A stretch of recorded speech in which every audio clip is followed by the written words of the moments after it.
Құрметті оқушылар, бүгін біз сіздермен Жүніс Сахиевтің дабыл әңгімесі бойынша тастағы жазулар тақырыбын өтеміз.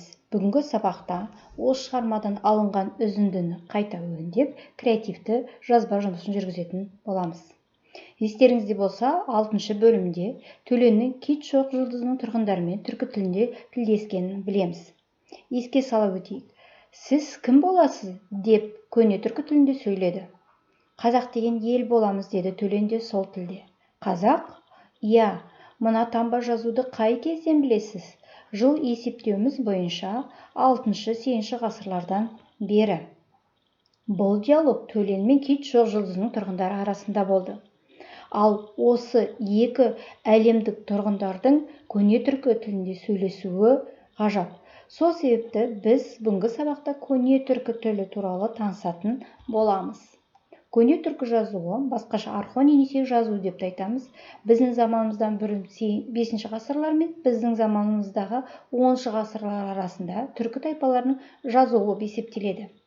Бірінші болып Орхон өзенінің бойында табылды. Одан кейін Енесей өзенінің жоғарғы ағысынан табылды.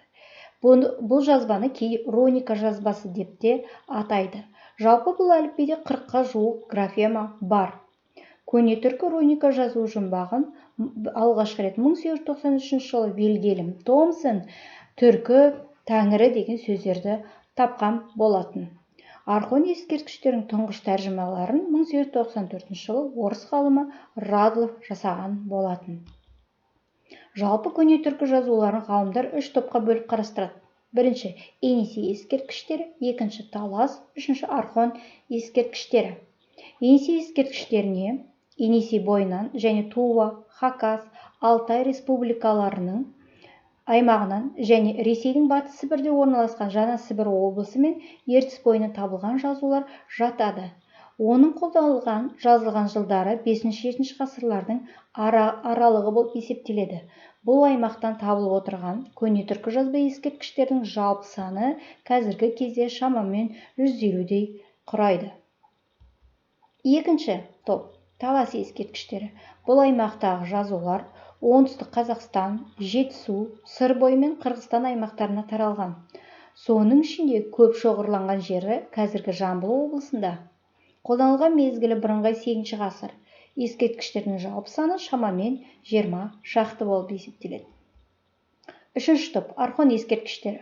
Моңғолиядағы Орхон, Селенг, Толы өзендерінің бойынан және Ресейдегі Минусинск ойпатынан табылған ескерткіштер жатады. Қолданылған мезгілі 7-8 ғасырлар. Ескерткіштердің жалпы саны 30 шақты. Алайда ең көлемді ұзақ мәтінді жазбалар осы топқа жатады. Бұның ішінде тарихи құндылығы жағынан Құтлық қаған, Білге қаған, Күлтегін, Тоныкөк, Күлічор және Мойынчор ескерткіштерінің орны ерекше. Құрметті оқушылар, сонымен біз сіздермен көне түркі ескерткіштерінің 3 топқа бөлініп және олардың қай шамада қолданылғанын анықтадық және білдік.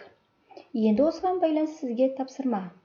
Төлен мен күнгейліктердің диалогын өңдеп, «Мен қазақтың баласымын» атты хат жазуыңыз керек. Тапсырма түсінікті болса, сәттілік тілеймін.